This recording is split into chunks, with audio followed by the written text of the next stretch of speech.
मन्त्रीज्यूलाई मेरो र हाम्रो सबै टिमबाट यो सफल कार्यकालको शुभकामना दिन चाहन्छु।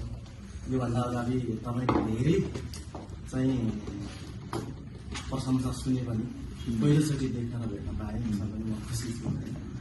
र हाम्रो मेन कुराहरू पास्टरवासीले पाएको दुःखको कुराहरू अब यो भिडियो मार्फत पनि के सन्देश जान्छ भने अहिले आएको चाहिँ जेनजीको सरकारले यति सर्टेन पिरियडमा त्यत्रो ठुलो आमूल परिवर्तन त गर्न सक्दैन।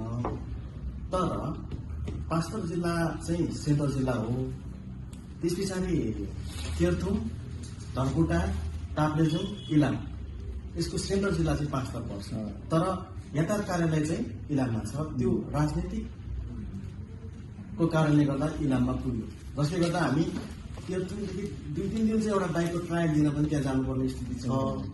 अब तपाईँलाई त्यही पत्र त्यहाँ अहिले पनि हुन्छ, यहाँबाट केही हुन नसके पनि कम्तीमा त्यो के हो कसो हो प्रदेशलाई निर्देशन दिएर होइन, त्यहाँ चाहिँ पाँचथरमा यातायात कार्यालय कि त इलामको सार्नु पर्यो कि त त्यहाँ नयाँ स्थापना गर्नको लागि केही पहल कदमी चाहिँ तपाईँले गरिदिए एउटा पत्र मात्रै प्रदेशको भौतिक पूर्वाधारमा पठाइदिए हामी आभारी हुनेछौँ। किनभने पाँचथर अब ताप्लेजुङ, सोलुखुम्बु, तेह्रथुमबाट हामी अब यत्रो सपना बोकेर चाहिँ तपाईँ मास आइसकेपछि होइन अलिकति केही पहल कदमी चाहिँ गरिदिनु पर्यो। यति नै मेरो कुरा लाग्छ।